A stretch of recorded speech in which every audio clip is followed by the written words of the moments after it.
Good morning and welcome to our cybersecurity webcast. For those of you who I've not met, I'm Dan Meyer, publisher of BizTimes Media. Thanks again for attending and for not going to the Bucks parade. This webcast is presented by Davison Kilthau and R&R Insurance and brought to you by BT360 Content Solutions, the marketing storytelling arm of BizTimes Media.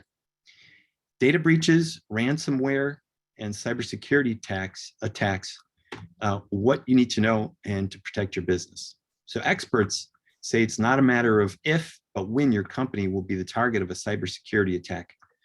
One accidental click can lead to a serious data breach and costly consequences for your company.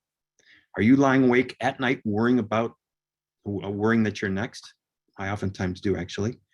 Every day there's news about businesses affected by ransomware attacks, and they just don't occur at big companies. Small and mid-sized companies are also under attack, and the attacks are becoming more advanced and intentional, leaving businesses and business leaders struggling to figure out how to stay ahead of and anticipate new threats. So today, our experts will discuss how you can prepare now to make sure you're protected when the unthinkable happens. We'll cover topics like things a company can do to reduce the likelihood of a security incident, what you need to do in response to a security incident, the legal issues that arise from the response, giving notice regarding a breach, cyber insurance policies, what do they actually cover, coverage gaps on current cyber policies exist, and what you can do to mitigate those gaps, and much more. So the slide deck for the program is available now. If you want to take notes and follow along, you'll find the link on the chat button on your screen. It will also be accessible after the program on our website. At the conclusion, you will also find an attendee survey, and we would appreciate it if you filled that out to help us plan for future webcasts. This past year, we at BizTimes celebrated our 25th year as an independent family-owned business, and BizTimes Media is the only locally owned business media company in the region. And it wouldn't be possible without your support, whether it's through your consistent readership of BizTimes Milwaukee and our online news features, attending events or webcasts like this, print or digital advertising, event sponsorships, or through our content studio, BT360 Content Solutions. Thank you again for your support. If you're looking to grow your business through our custom and integrated marketing programs, please contact our sales director, Linda Crawford.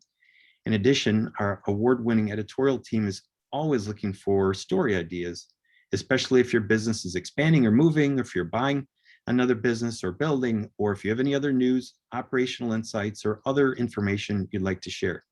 Please let us know so that we can help you tell your story. And last year, we launched our Insider Subscriber Program. For the equivalent of $8 a month, you can be an insider and receive several insider benefits, including access to all the content produced by our editorial team. And it's also your opportunity to support local journalism. And I want to thank all the insiders out there. Before I introduce the presenters, I want to mention that today's webcast is being recorded and will be available on demand along with the slide deck, which is available now and will be available on the website again through and tomorrow morning. So now on to the presenters. They include Andrew Skwarski, Senior Attorney with Davis & Kilthau. Andy, welcome. We look forward to your comments. Glad to be here. Jason Navarro, Cyber Crime Director. If I had a title to pick, I would pick Cyber Crime Director. R&R Insurance Services. Welcome, Jason. Thanks, Dan. Looking forward to it. Following the presentations, we'll have time for Q&A, so please remember to submit your questions you have by using the Q&A feature on your screen.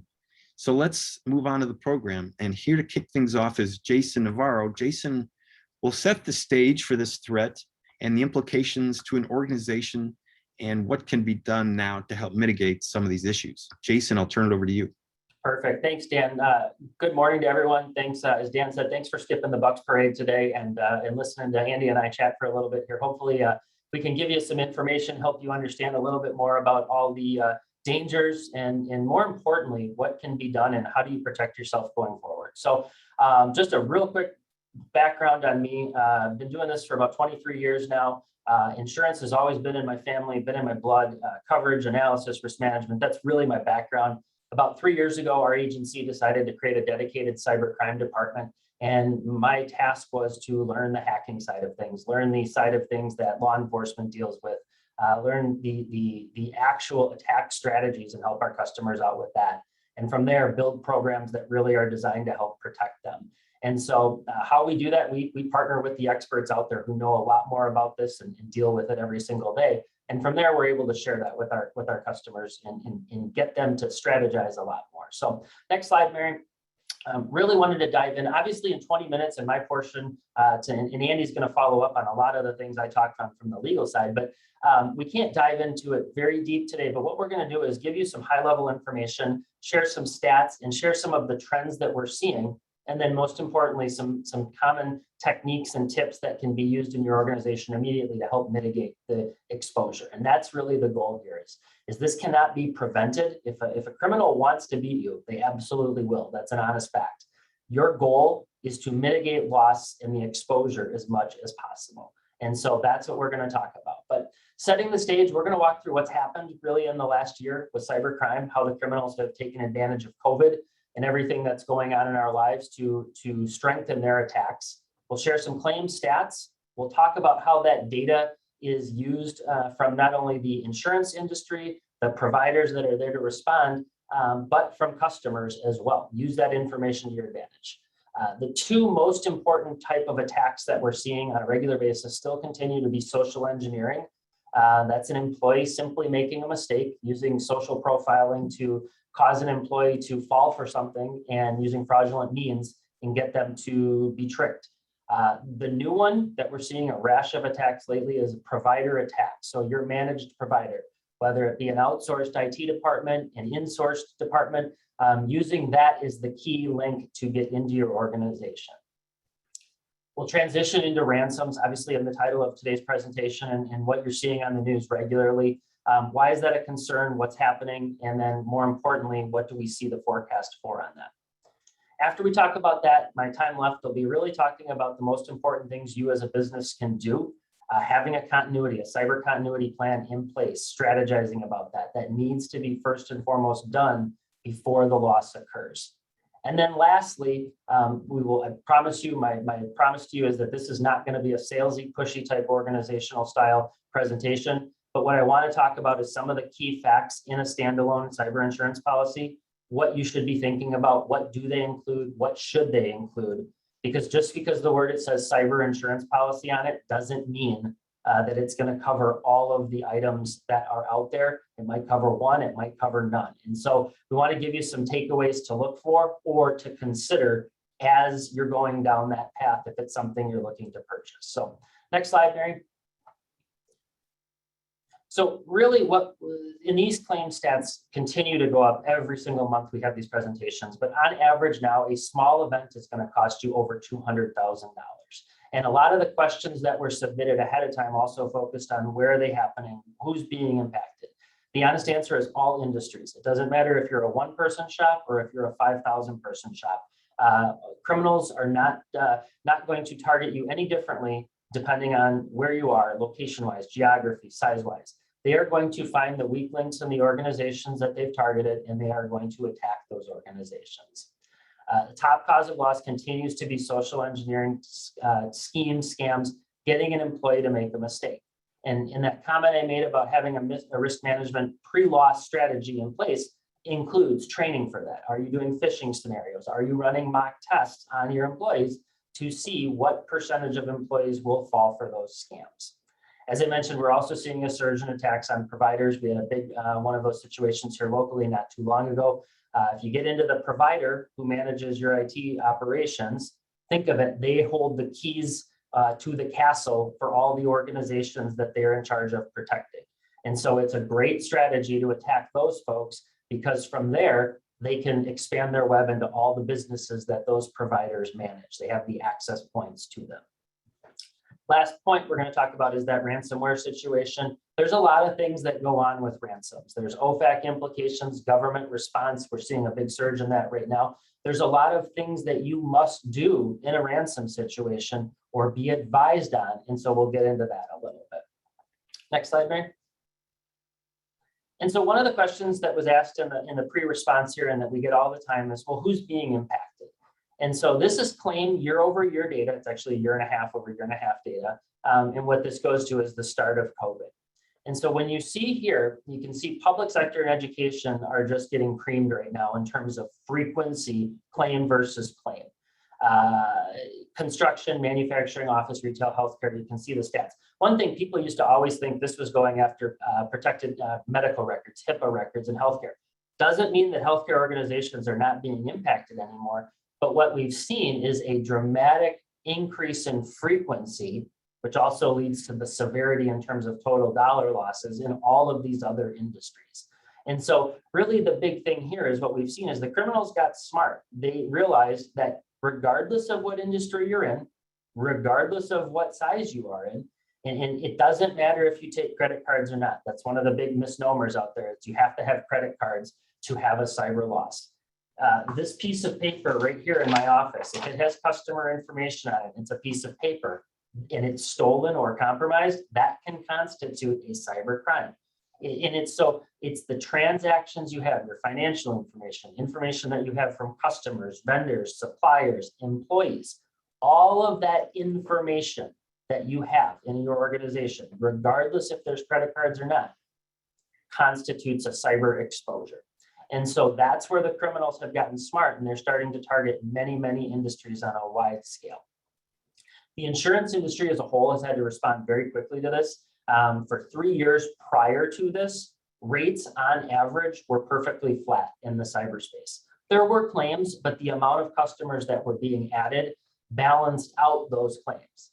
Now, with what's happened in the last 4, 5, 6 months, with that dramatic increase in frequency and severity, on average, if you have a cyber insurance policy, you should expect to see anywhere between a 30 to 50% increase In certain classifications, when I talk up about that public sector and education, increases are even higher than that. We're seeing more deductibles being increased, underwriting actions and reaction really from the carriers, making customers prove they are doing more risk management on the IT side ahead of time before they're able to get that policy underwritten on a renewal or even a new business.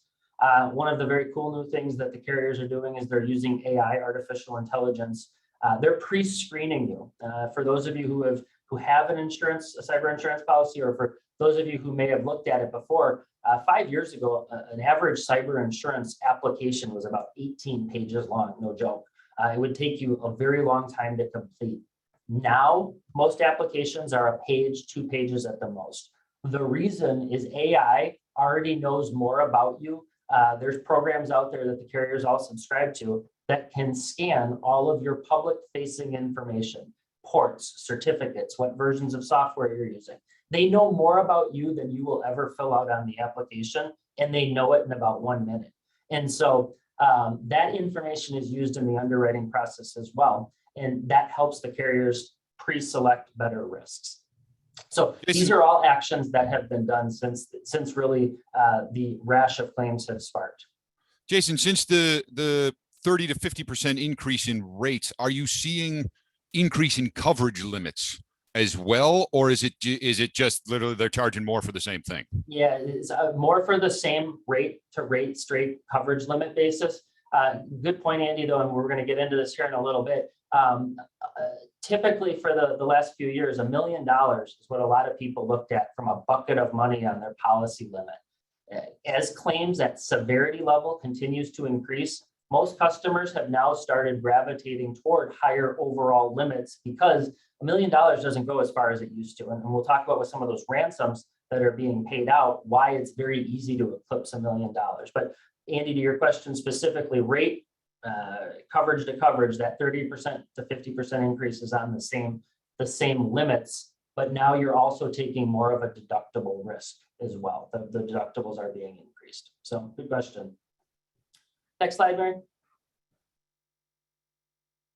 Perfect. So let's transition into ransoms here, because I think this is what a lot of people are very interested in. So one thing I will say is evil as these folks are who do this and how they attack businesses and how they devastate businesses, quite honestly.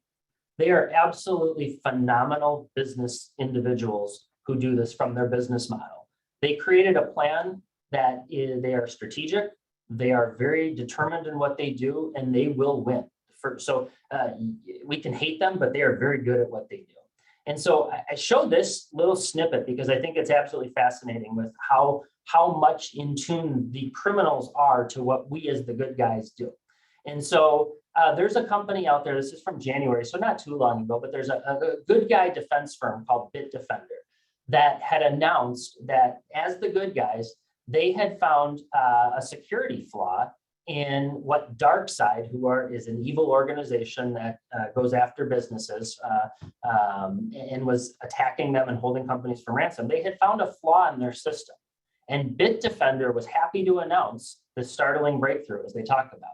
And they, for free, gave a patch to businesses to implement to, in essence, shore up and secure their systems. Well, the evil guys, DarkSide, were monitoring this, and they saw the tweet and the Facebook post, and they read that, and they publicly fixed their issue. And they thanked Bitdefender for doing all the hard work for them to fix their security flaw, right? And so the point of this is, as I said, these criminals are brilliant at what they do. They stalk all of our social media accounts. They stalk all of the information you're publishing on Facebook, Twitter, Instagram. Again, they know more about you than you think. And that the reason when you post that is it's research information for them to use against you. And so I show this because I want to set the stage for who we're playing against and who's doing this. So next slide, Mary. Jason, there was a question posted that I think is worthwhile to discuss at this point. You know, somebody was wondering, how do they determine what the ransom amount is? Yeah. And it's, you know, I'll talk to it a little bit, and you can talk more, but just like Jason was just saying, they know a ton about your business before they go in, including sometimes ransomware companies will hack onto your system and then sit there. They don't put the ransomware on immediately. They're sitting there watching, gathering information, finding out what they are. And they aren't going to set the ransom at a point that you can't pay it. Yep. They know that. If they set it at $4 million and you're a company that makes $4 million a year, they know that you're never going to pay it. So they go out of their way to target it in just the right range, that it hurts, but not too much, so that you're likely to pay. Yeah, it's a perfect segue, because on average, the last seminar I sat in from was done here by the Milwaukee FBI, the lead special agent there. I think the stat was 120 days is on average about what an evil organization, that the criminals will be in your systems before they take action. They're monitoring, they're understanding, who are you? What do you have? What's your cash flow? Who are you communicating with? Again, they're going to watch this. There is a strategy to their madness. They don't just hit, and it's not like the mob. It's not a smash and grab type operation. They're going to get in, they're going to watch you, they're going to understand what is the best way to go after this individual organization. And the ransoms will all be dependent upon, exactly as Andy was saying, what are you worth? What can you pay? What will be just enough pain that you can facilitate that transfer, that you're going to want to do it. And so these snippets here, I think, paint a really good picture of the environment that we're living in. CNA Insurance, this is all in the last few months. One of the largest insurance companies in the world was hit. They paid a $40 million ransom. We're down for several months, and had effects for several months as a result of that. You heard about JBS, you heard about Colonial Pipeline, right? Just every day in Milwaukee, the ones you don't even hear about around here, that we're helping customers out with all the time. I mean, a small ransom nowadays is $200,000, $300,000, $400,000. Demands will always be higher to start. This is a negotiation. They will start at $1.5, $2 million and work their way down to, again, depending on the size of your organization. But the impact of these slides here that I want people thinking about, again, the majority of what we're going to talk about today is to get you thinking, because we can't go into full strategy sessions, but I want customers to understand what are the implications of a ransom situation. This slide is from about a month ago, where the presidents of the organizations of CNA, Colonial, and JBS were being asked nicely by Congress, or threatened to be subpoenaed, to come and talk about, why did they pay ransoms? Why did they not take better actions to prevent this? And so now we're moving on more than just cyber type situations. Now it's impacting your leadership, and potentially not only brand reputation, PR type issues, but also future loss of customers. And you really don't want to be going and sitting in front of Congress to millions and millions of people watching and talking about how you didn't prepare your systems or take action, or why you paid a ransom. And so I think this is important to understand, because it all goes to the bigger story of what's happening in our society, specifically with ransoms. Next slide, Mary. So one of the things I get asked a lot is, can we pay a ransom? Can we not pay a ransom? I can't tell you that, right? And so we'll get to the insurance piece here in a second, and Andy's going to handle the legal side of things. But one thing that I tell every single customer that we work with, that whether you take out a cyber insurance policy or not, is you need to understand that there's more implications that go on in a ransom situation. And last October, it was 10/1 actually, to be exact, the US Department of Treasury posted this bulletin on their websites all about ransoms, and specifically alerting individuals in the United States to understand OFAC implications. And the OFAC, Office of Foreign Assets and Control, and this has been around for many, many years. It's any of the folks on the line in banking know all about this. But in simplest terms, it says you are not allowed to move money and or transact with organizations or countries that the United States has deemed either as foreign adversaries, or we have sanctions with, or think of it as the no-fly list of terrorist or foreign adversaries who we are not allowed to interact with. And so because ransoms were just starting to ramp up last fall, the government put this bulletin out, and it's very important to know that you as a business, if you choose to pay a ransom and that organization is on the OFAC list, you are potentially violating US law. You are now facing more implications than just the cyber situation you're dealing with, in that you potentially are exposing yourself to civil and criminal prosecution.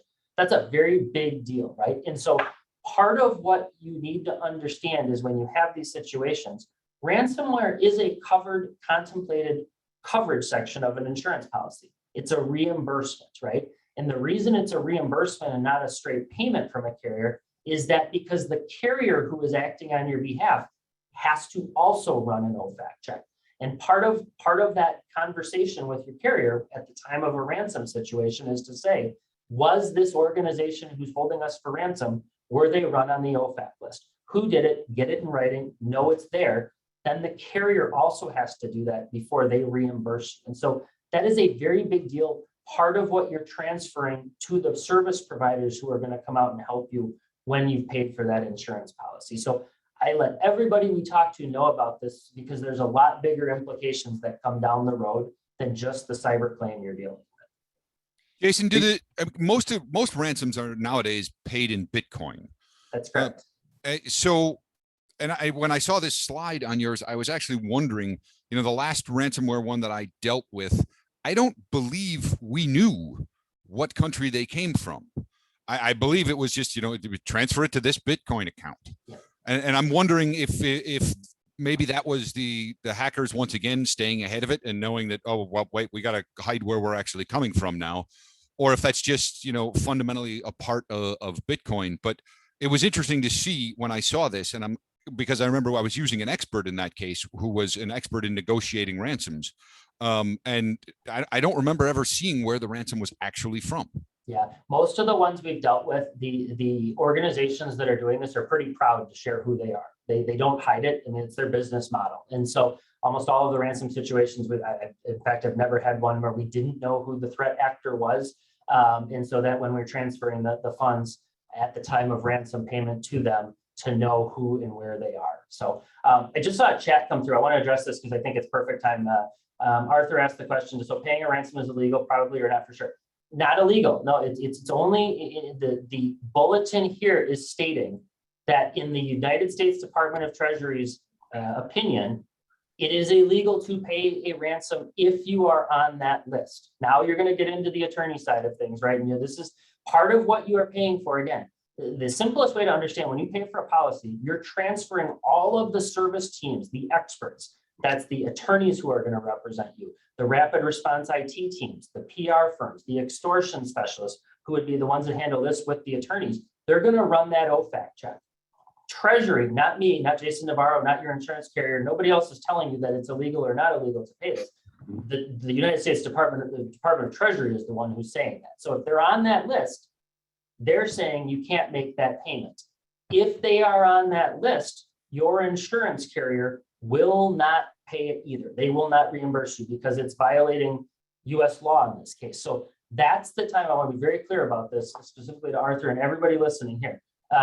Jason, in the interest of time, you've got a couple more slides, and then Andy's going to get into his, and then we'll do the dialogue back and forth. Sure. But I want to make sure you get through all what you have, and then so Andy can get up. Yeah. So I'll wrap up the OFAC with, this is a very big deal that you need to check and run ahead of time. Part of this is done for you when you take out a policy. You need to understand the implications as to if you can make that ransom payment or not. So perfect. Thanks, Dan, for keeping us on time. Next slide.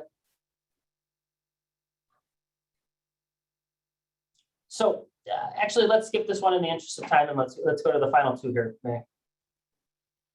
So one of the things I stress, and everybody who's where, I know we've got some customers on the line of R&R that I've worked with, and everybody I talk to, the biggest thing I can stress here is that you need to plan for this before the loss. If you look at any known exposure in life, whether it be active shooter, whether it be emergency management, you can go old school, tornado and fire drill. You need to have a plan in place before the loss occurs. You need to understand whose roles and responsibilities are what. Who's taking this piece? Who's handling this? How are we going to do that OFAC check? All of these things need to be practiced, prepared for, documented, and not stored just on your computers at work. Because at the time of loss, when your network is down and your systems are breached, you won't have access to that, right? And I know Andy's going to get into some of this a little bit later as well. But you need to have a game plan. If you look at the last bullet point there of having a cyber continuity plan, it's the insurance piece. It's specifically last because if you need to use the insurance, what does it mean happen? It means you've had a claim, right? And so it better be really good. It better take care of you the way you hoped and that you practiced that it would. And there's an active strategy involved in that. So The last thing I'm going to leave you with, and then we'll turn it over to Andy and get to questions at the end. But Mary, one more slide. Here's what I want you thinking about if you go down the route of an insurance policy. And for those of you who have, this refreshes every year. You can't just say, hey, I bought a cyber policy. I'm good. My hands are done. It covers me. That will be the worst thing you do, because then you're going to have a situation that says, well, what do you mean this isn't covered? Or I don't have enough limits? Or why doesn't it cover this part of it? Or this is a new type of trend. Why doesn't it cover me for that? And so in the interest of time, I'll keep this to a minute or two, but the things a standalone true cyber policy does is there's really three big parts that you can be impacted. First party, that's all of the money you would spend on having to fight, repair, undo, go to war, pay ransoms, loss of income, right? Your money. Third party, for those of you who get sued down the road. And then the crime piece, which is the theft of your digital monies. You need to make sure your policy is providing coverage for all of those. Because again, it's a very bad time at the time of loss to find out that I only had coverage for one section. Same thing with the next piece. I'm going to hit on these couple bullet points. Most importantly, sublimits. Does your policy say, okay, we have $1 million, but now there's a sublimit for ransoms of 100,000, okay? And now you just got a $500,000 ransom demand, and your policy will pay the 100, but now you're forced to pay that extra 400. What are your sublimits? Because they don't help you at the time of loss. New and emerging trends, bricking, invoice manipulation, cryptojacking. Those are all new things that have come out in the last couple of years that an insurance, as the industry, had to add on to the policies. They have to update. And again, the criminals will always be ahead of us, but the carriers then have to adapt and update as we go along. So last section, importantly, if I can't say this any clearer, what you are paying for with one of these policies, the limits are one, but what the limits are really paying for is all the service providers who are going to come out and help you. All those experts who at the time of need, this is their specialty. And so we'll get into this more down the road. And obviously, again, this is a very high level overview, but hopefully this helps get you thinking about where you need to be mentally and strategically about the cyber exposure. So I'll last slide here is some best practices, but you guys can all take a look at that in the presentation. I think we can come back to that. That's a really good one to not omit, but at least it's in the slide deck. But let's come back to that. Spend a little bit of time on that. I'm sure Andy's got some insight regarding that as well. So, Jason, thanks. Before I turn it over to Andy, I want to remind you to send your questions using the Q&A. I see that some are on there, and the slide deck is available if you need it. So. Next is Andy Skowarski, senior attorney with Davis & Kilthau. This is not to scare you even more, but Andy will provide you with a reality check and will cover in more detail some of the costs and specifics related to coverages, issues related to an effective response. So Andy, take it away. Sure. We're on a transition here, so let me just jump on the one question that's sitting in the chat, which is, have there been any lawsuits by customers of ransom targets where the customer's data have been compromised? As far as I'm aware, I don't know of any that were specific ransom situations. It's only been in recent years where ransom companies have started exfiltrating data from their targets. That it used to be that all they did was come in and encrypt all your data. But what the ransom companies were finding was that if they came in and just encrypt everything, if you had a pretty good backup, often companies would say, screw it, I'm not going to pay the ransom. I'm going to pay my IT and I'm going to upgrade some systems and I'm going to redo everything and set it up and go. So now, as an extra, we'll call it incentive to pay the ransom, they'll hang out on your network, find some important, personally identifiable information and transfer it out. And so now you've got two reasons to pay. One is to get the decryption key, but also two is to avoid the potential liability from personally identifiable information having been gotten out there. So I don't know if there's been lawsuits on ransom targets data being compromised, but there are plenty of lawsuits out there for other breaches where data has been compromised, including some lawsuits where it's the people whose data it's compromised, not just regulatory, suing an individual company. But that is all, and I'll discuss it a little bit more as we go here, jurisdictionally dependent. Every jurisdiction has very different rules about that stuff. Wisconsin is actually, from a business perspective, it's actually pretty good. It would be difficult for me as a Wisconsin citizen to sue a company whose data who got hacked and my individual data got out. There would have to be a pretty good amount of negligence on the part of the company and some pretty good damages to me, not just the potential threat that somebody might use the information later. There'd have to be real damages and real negligence in order for me to sue. That's not true in every jurisdiction. Other jurisdictions have specific causes of action that say, hey, you messed up, you let my stuff go. And even though I haven't been damaged yet, you're liable, you're on the hook for a private cause of action. All right, this is just my usual slide that explains who I am and where I come from. You know, I've been doing this, I've been a lawyer for about 13 years now, 14 years. But prior to that, I was a software developer and software architect for 10 years, building software systems, doing work in information technology. My undergraduate degree is in mathematics and computer science. So I sort of come from the technical side first and then became a lawyer. Next slide, please. So after looking at Jason's slides, you know, he had some great information there sort of generally about these are the issues and reasons for insurance. I wanted to talk, go back one, please. I wanted to talk sort of, nope, we're jumping a little, no problem. I wanted to talk a little more specifically about sort of real world examples. This is what happens to a company during a data breach.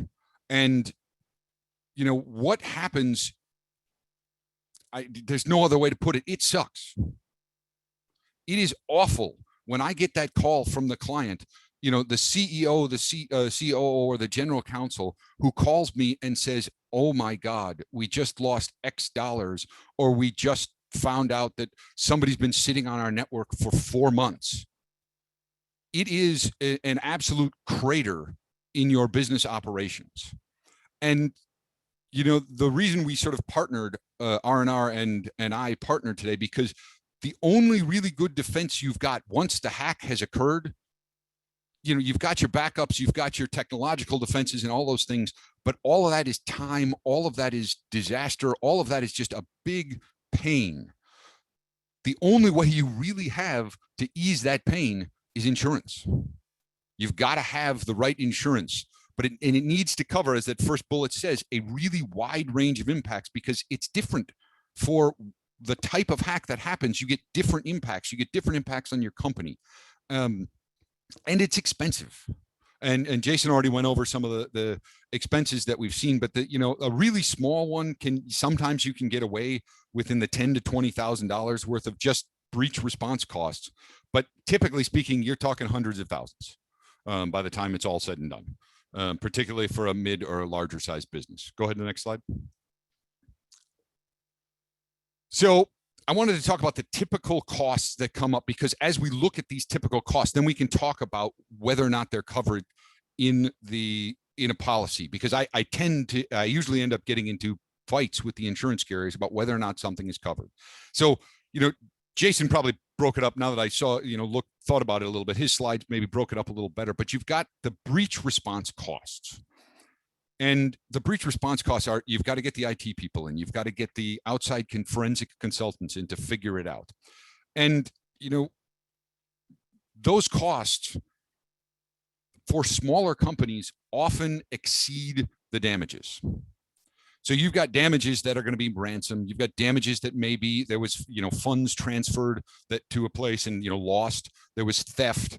There may even be a little bit of public relations or identity theft monitoring. But for small to medium-sized businesses, those damages usually aren't huge, partially because of what we discussed before. They're targeting the damage amount to be absorbable by your company. But the cost to deal with the breach can very often exceed those damages and well beyond those damages. One of the most important examples is I've been involved in ransomware situations where you get the key, and I think there was a question as to whether or not the key is always valid. The keys are almost always valid. It's very rare that you get a key that doesn't decrypt, because that would break the whole business model for the hackers.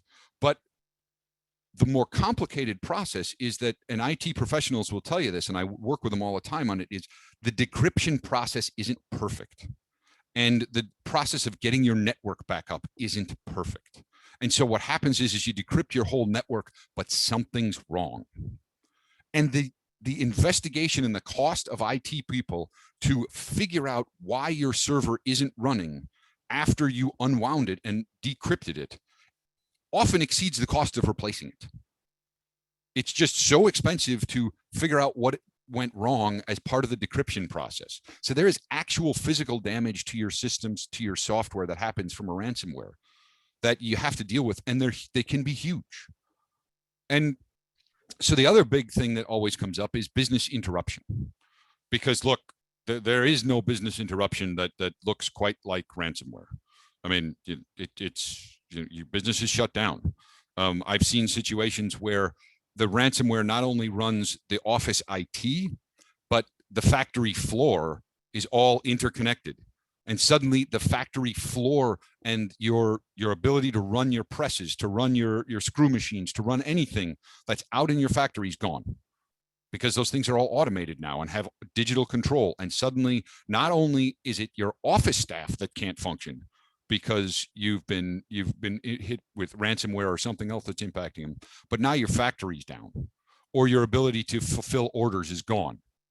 So now you've got complete business interruption. And we'll talk a little bit more about some of the business interruption problems that come up in insurance policies. So Andy, all of that stuff Andy, can happen. One point real quick there just to bounce off that is, even if you've got all the backup plans in the world and you can operate manually, you may not lose 100%, but you may only be operating at 30, 40, or 50% capacity. So you still have a business income loss, even if you have the best plans laid out for a redundant situation. So, and that's what a lot of customers forget at the time, is to say, well, we've got these plans. Yeah, but if I'm normally making 5 million a week, and now I'm only making 2.5 million a week, that's a big deal. That adds up quickly after a couple of weeks. So just want to throw that in there. Yeah. And it goes to also the amount of, even if you do have all the good backups and all the good plans, this is not a 2-day process to get yourself back up and running. No. It can be 2 weeks. It can be 3 months sometimes, depending upon the nature of your systems, and getting everything back up. And, I've had ones where I've been involved for 6 months in order to not only negotiate the coverage issues, but to get the company through that. Because once you finish the process of unpacking what happened and getting your network back up, now you're going to probably do some sort of root cause analysis to figure out, geez, what the heck happened? How did we screw up? And what does that mean for the future? The other things that are on there that I haven't really mentioned, and I'm trying to be cognizant of time here, is, there are regulatory compliance issues that are going to come up. And they're going to come up, unfortunately, in ways you don't always like. Let's go to the next slide, please. So this is my self-admitted sort of, why do you need a lawyer for a cybersecurity response? It's, obviously I'm a lawyer, so I'm doing this, but I'm not doing it from the perspective of selling myself, even though that's a nice bonus. You need a lawyer primarily for one reason. Yes, you've got regulatory interactions. You're going to have legal notices that may have to go out. But you need a lawyer to have attorney-client privilege. So here's where I'm going to devolve into a couple of stories, and I'm going to start with my own, because then I don't have to worry about any issues. Back in the day when I was writing software, and I was writing software that had some, I wouldn't call it national security secrets on it, but it was used to run access control, to let people in and out of buildings, used all over the world. At one point, I got a call from the Beirut airport that said, we can't open any of our doors. No one can get on the planes. Panicky, but we got through it. But while that was happening, we had a week where every afternoon we would lose our wireless network for about a half an hour.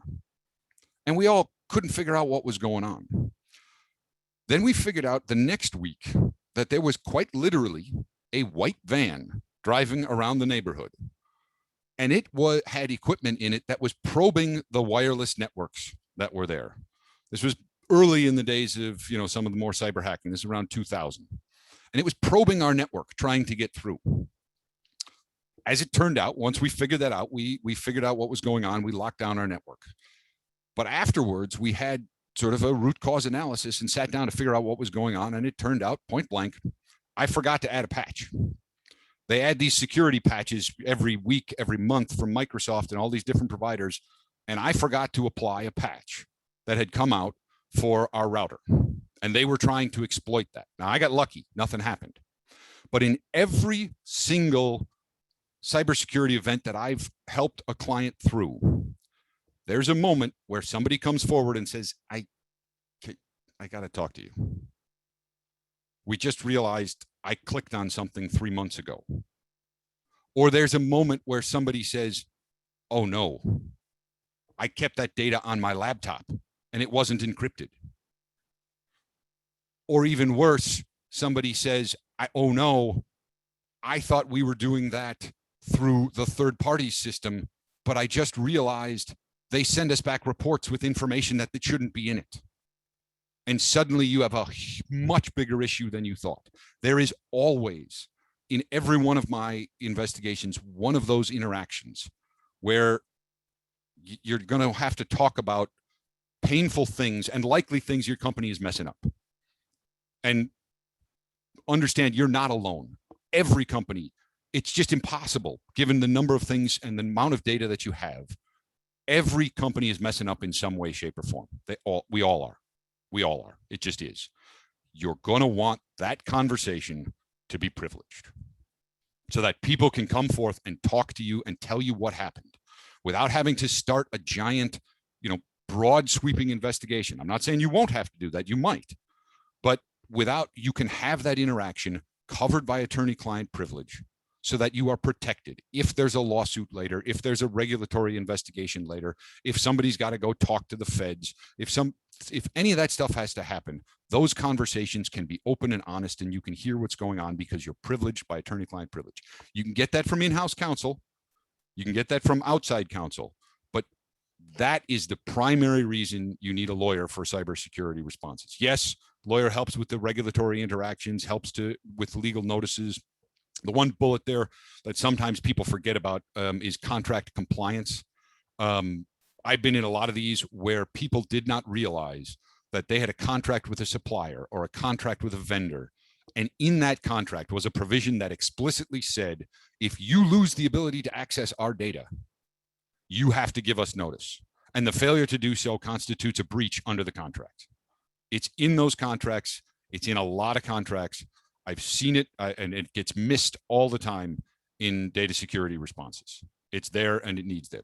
And there are a whole host of other reasons. These are just sort of the main ones that I've seen in my interactions with companies as part of the cybersecurity response. Next slide.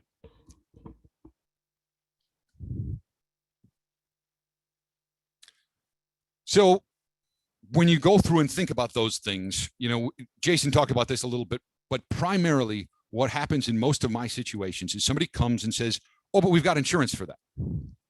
And when I thought about this presentation, I was reminded of a first time I had a serious insurance conversation with a client with my mentor, Bob Freebird, who's one of the best lawyers in the state of Wisconsin, God rest his soul. And the client looked at him and said, this was a lawsuit, but the client looked at him and said, but I've got coverage for that. So it's going to be no big deal. And Bob looked him straight in the eye and said, you don't have coverage until you have a check. And that's what everyone has to remember.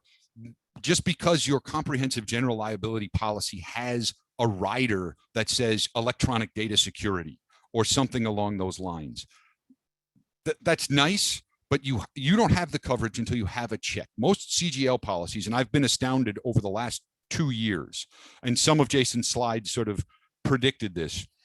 Prior to, I'm going to say about 5 years ago, there were ways you could get coverage out of your CGL policy, potentially maybe out of your crime policy.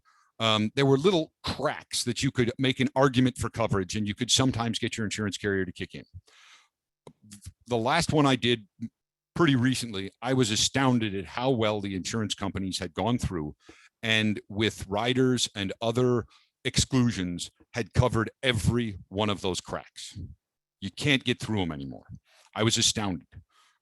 Because the last time I had done it with just a CGL policy, it had been about 5 or 6 years ago, and I was able to get money and was able to get some level of recovery. It wasn't great, but it was enough that it wasn't bad. And there's no chance now under the new riders that have been put out on CGL policies. The best example I saw was the client was absolutely sure they had business interruption coverage. And they had a business interruption coverage, and it even said business interruption coverage for cybersecurity claims. It was $2,500 because somebody hadn't gone through to the 4th level of exclusion and rider that they had added to the policy. $2,500 was like an hour of business interruption, and that's not enough. Most of these policies, these CGL policies, and when you see a company relying on a CGL or an errors and omissions or crime policy, you may have a chance of getting at sort of the classic damages, which might include, sort of the paying of ransom, or if you got money physically stolen from an account, there's a chance. Although these days, now that I've seen the newer exclusions, I'd say that chance is pretty low. But what you don't get covered is those notice costs. The cost to send out notice to everybody whose personally identifiable information was there, was potentially accessed. And the costs for the IT response and the potentially the extortion team that has to come in and help you with the negotiations. Dedicated cyber policies, my experience has been, do a much better job of fitting that situation. The cyber insurance sphere really wasn't contemplated by the insurance companies when the original CGL forms and the crime forms and the error omissions forms came out. And I fight with these insurance companies in these situations all the time, and it just doesn't fit well in the original scheme. That's why the dedicated response is much better. Jason was telling me yesterday, that because most of the cyber policies that I've looked at and dealt with have sublimits. So they've got a limit for a social engineering fraud. They've got a limit for regulatory compliance. They've got a limit for, ransomware and how much they're willing to pay. I haven't seen too many that are open, but Jason was actually telling me earlier today that he's seen some policies now where he's been able to write them with full sort of more blanket coverage. You've got $1 million or so in response cost coverage, and you've got $1 million or so or more in damages coverage. What have you actually been damaged? And it doesn't matter where the damages come. To my mind, that's sort of the holy grail of insurance, cyber insurance, because the sublimits become a problem. Most of the time, most situations where I've dealt with sublimits, they've been exceeded. In several cases, I've seen them exceeded to a degree where it was punishing the company. It was pretty difficult because their losses were so much more than the sublimits that were available. Not having those sublimits would be great. I haven't actually had to deal with a policy yet where I've seen a policy that didn't have sublimits. Jason said it's a relatively recent development, but it's worth looking into. All right, that's me selling Jason at this point. Next slide.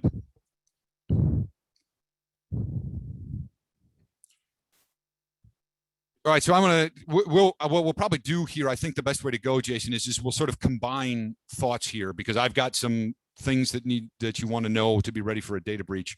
A techie lawyer's perspective, I'm sort of more a geek at heart than a lawyer. But from a lawyer perspective, one of the things you would absolutely save you a lot of time, money, and issues in a data breach is if you knew where all your sensitive data is kept, and you had an understanding of where it is and what regulations it's subject to. Because here's what normally happens. Once you realize that somebody's been on your network, you're going to hire a forensics company, and that forensics company is going to come in and investigate what they had access to. But just knowing what they had access to doesn't save you much money if you don't know exactly what data is on those repositories. So, and invariably what's happened is the forensic company says they got access to server A, server B, and server C, not server D. And I go, great, tell me what sensitive data was kept and where. And there's no answer.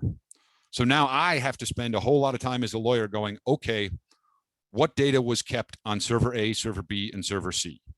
And I got to go through that data. And then for all of that data, I have to look at what regulation is it subject to. Is it subject to, are you potentially a self-insured for health insurance and therefore you're a covered entity and now we've got HIPAA regulations involved? Are you dealing with a bunch of clients in California and you've got California data? Now you've got the CCPA involved. And if you knew in advance what regulations were involved and what was going on, it would help a lot, because certain jurisdictions, I believe California is an almost immediate. Wisconsin, you've got 45 days essentially to give notice if there's a data breach and access. But every jurisdiction is slightly different. And if you knew that in advance, you could save yourself a lot of heartburn and a lot of extra effort and time between not having to figure that out by going through the data on its own. From a more technical perspective, 3-2-1 backups. Hopefully your IT staff is already telling you this, or your outside provider is already telling you this, but you need 3 copies from 2 different backup systems. And most importantly, as Jason mentioned before, 1 copy has got to be physically offsite. I used to have to take a hard drive out of the machine and take it home with me every night for the incrementals. And so it was at my house. We used to take them monthly and take it to a safe deposit box so that it was there, so that no matter what happened, we had no more than 1 month we could lose. And it's got to be physically offsite and physically disconnected from your network. Physically disconnected is important, because then if it's physically disconnected and at your site, the likelihood of an attacker getting to it is relatively low. But now you've got the risk of, now you've got just sort of your standard physical risks. If there's a fire, if there's an issue, you don't want it to be there for that. As Jason mentioned already, keep insurance policies offsite and accessible, because you won't have access to your network. Or if you do have access to your network, you may have, I'm going to call it nervous access to your network. Because what will happen on occasion is people will realize that the hacker is still on their network. There's still software there that's monitoring. And now you've got complicated questions that you're going to have to answer of, well, do we keep going? Do we keep operating? What do we do? Those, again, are the types of conversations you want to have with your lawyer around to make sure that they're privileged, because you may want to make the decision that, you know what, we'll take the risk. We'll keep going with them on to see if we can trip them up and figure something out. You may not, but those are difficult conversations to have. I think it was on Jason's slide as well, but you got to keep a key list of contacts. You need someone from the office, and I've had several situations where the person who contacted me didn't have the legal authority to engage a contract to get a forensic firm in to deal with it, and that's just delay, and delay means more problems and more damages. Always keep your lawyer in the loop. Skip that one. Keep contact information for your key partners. Legal, forensics, IT support. I probably should have put your insurance agent on there, because often your insurance agent has copies of your policies if you need it. That would be a good person to have. Jason, other thoughts from your slide?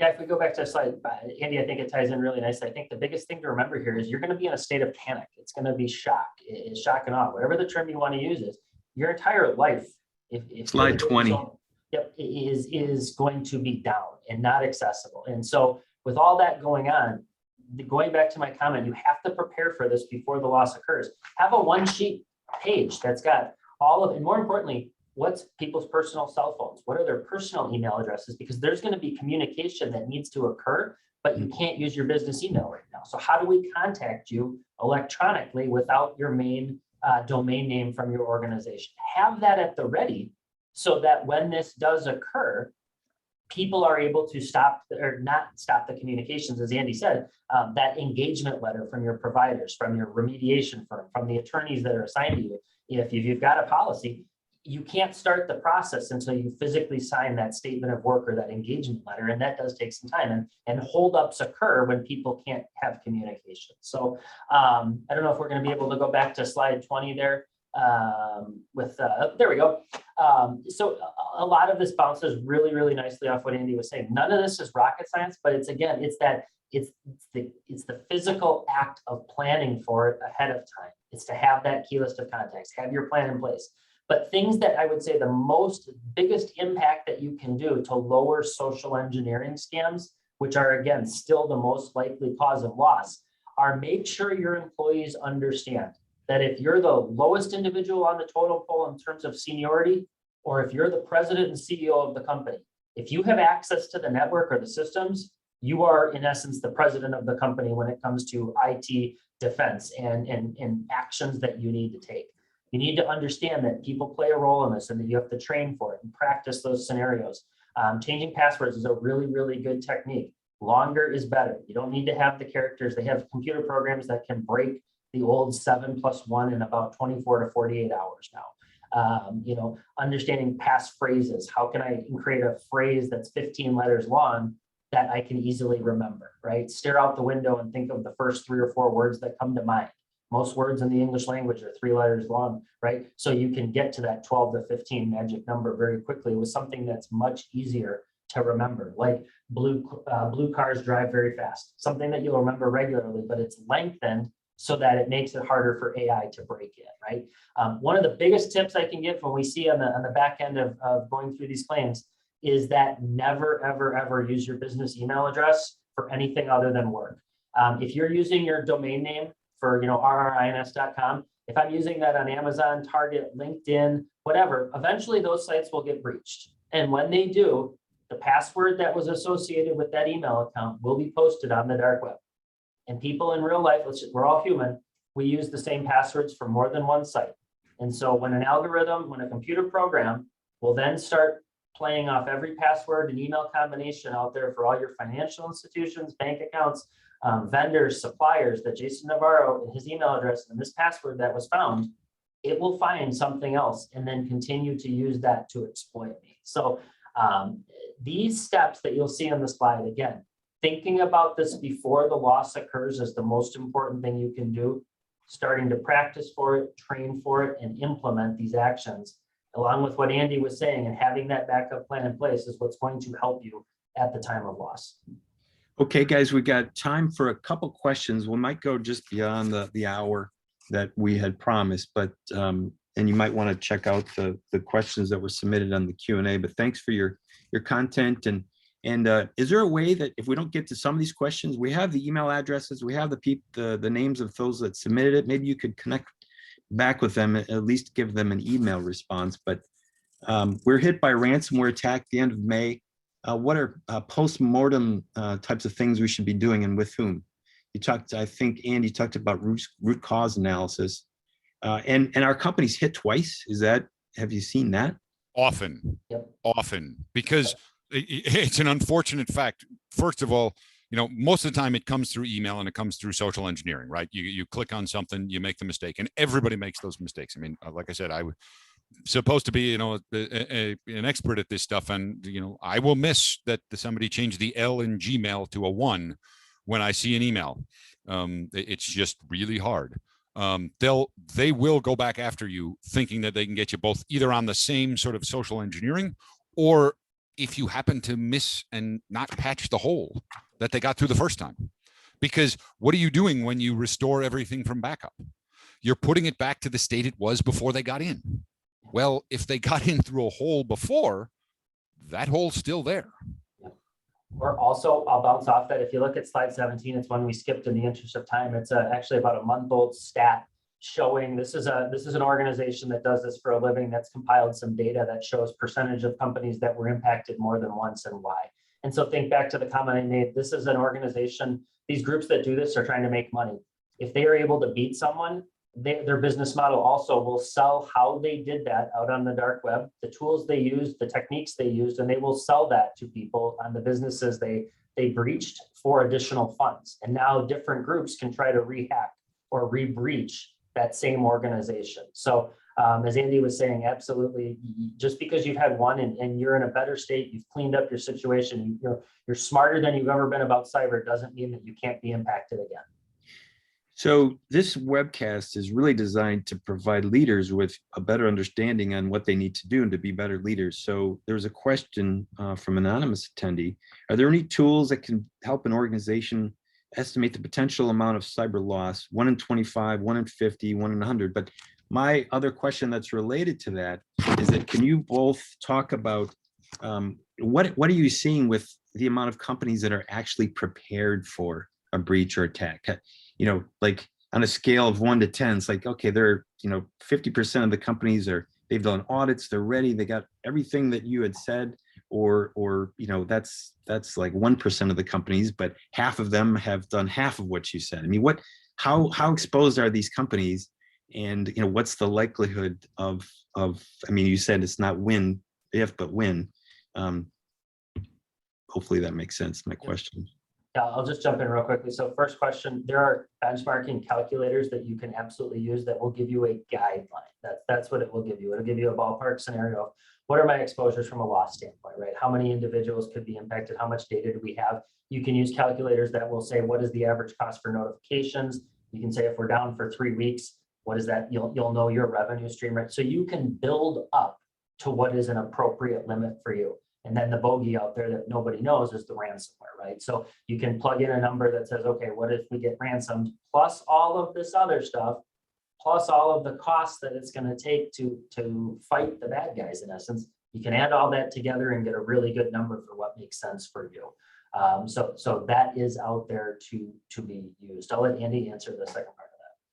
Yeah, how many companies, how exposed are we as companies in this region? Very exposed. Yeah, very exposed. There's no getting around it. I would say as a general rule, you know, sort of bigger, more formal organizations tend to have at least put forth the effort to start the process of being ready. I always worry, you know, the keep you up at night sort of companies are the mid-sized family-owned companies that tend to not have a big internal IT presence. They don't have people, you know, they may have one IT staff in-house, then they've got outside IT staff. That's a small company as well coming in. Those are the companies that I see that, you know, maybe they don't get hacked with quite the frequency of the bigger companies, but they are the least prepared as a general rule. They're and it's unfortunate because usually it just completely disrupts them. Sometimes even more so than the bigger companies. One tool that there's 2 tools that I would probably want to mention. There are types of testing, white hat hacking. There are companies that you hire and you come in and you say, look, hack us, and send out phishing emails and collect some data as to how well you did to get in. It's an astoundingly illuminating process. You learn so much about how your company would react if somebody was really phishing, really social engineering, really trying to get at you. That's one. The other thing that I often recommend is it's something called data mapping. There are companies that will come into your company. If you are a company that has a lot of sensitive information and you know, this is usually more for bigger companies, but if you've got a lot of sensitive information in multiple locations and this, that, and the other, you can have a company come in who creates a data map that goes out and figures out exactly where everything is. And from that data map, you can create a better plan to react if something happens. And I've seen that be useful in a number of situations. It has other advantages. It's sort of it helps you if you get sued, because you can know how to put in litigation holds and you can know where to find your data much more cost effectively. It's good from that perspective, but it has a lot of good applications in a cybersecurity context because, again, you know where your data is, you know how to protect it and how to isolate it into different areas so that when you get hit, you don't get hit as bad. Russ asked, I mean, we're all pretty smart country.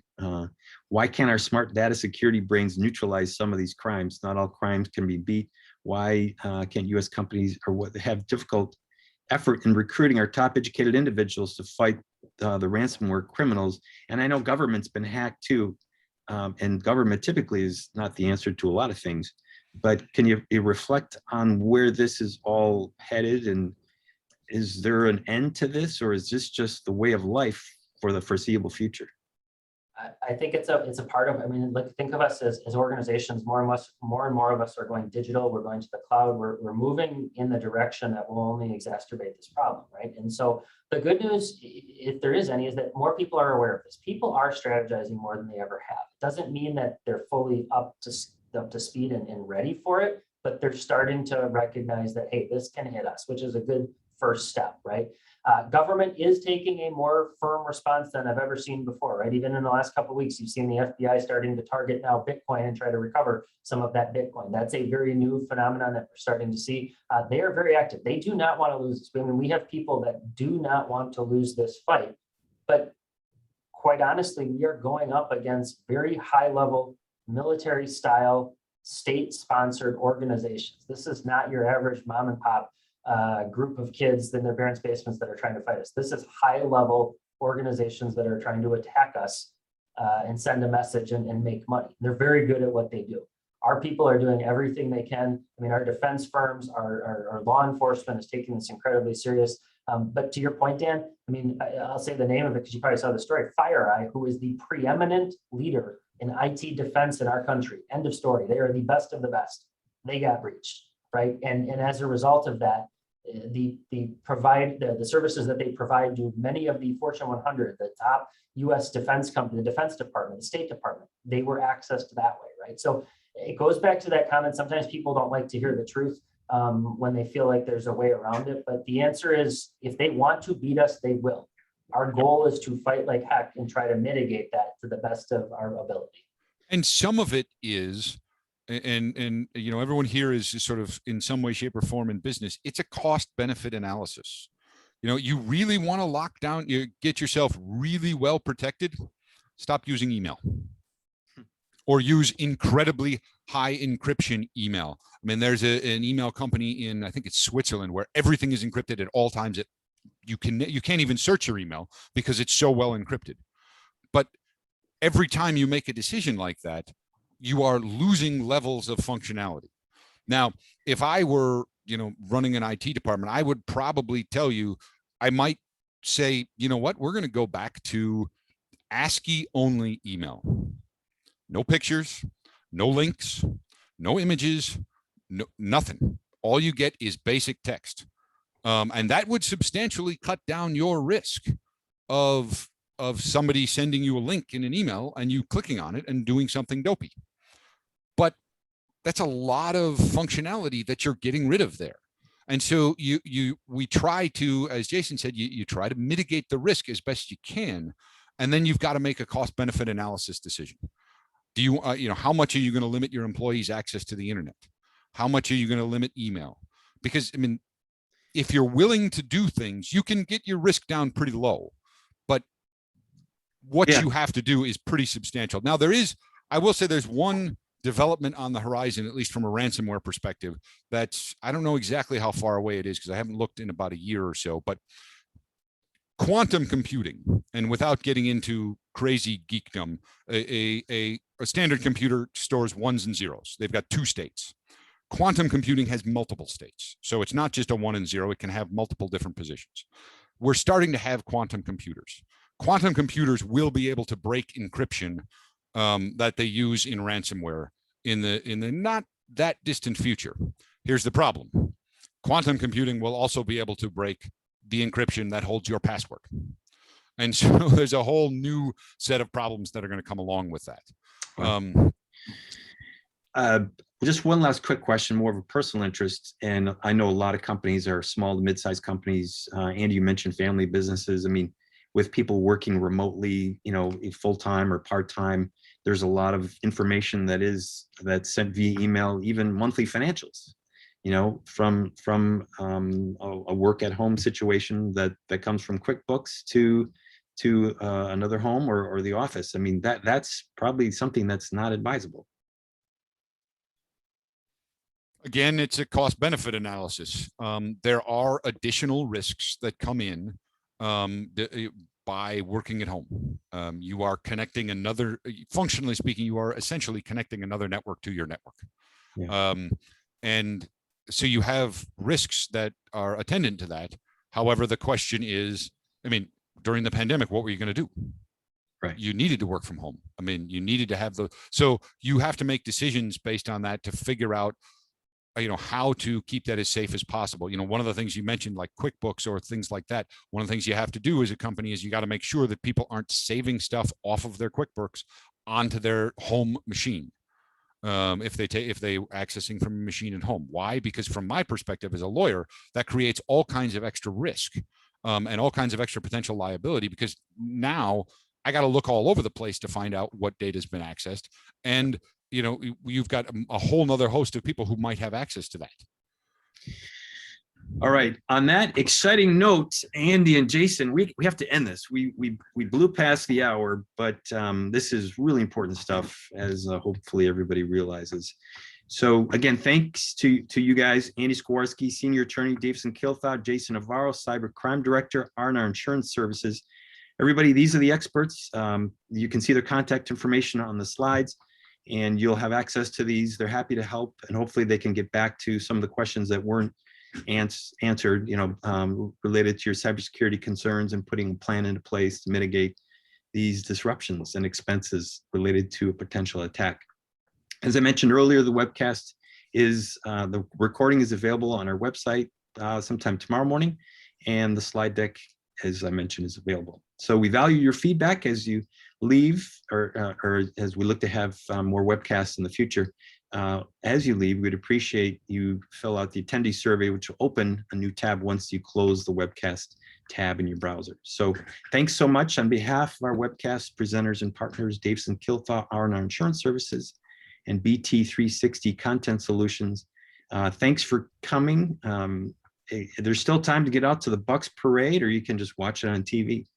But how about those Bucks? So thanks again, everybody, and have a great rest of the day.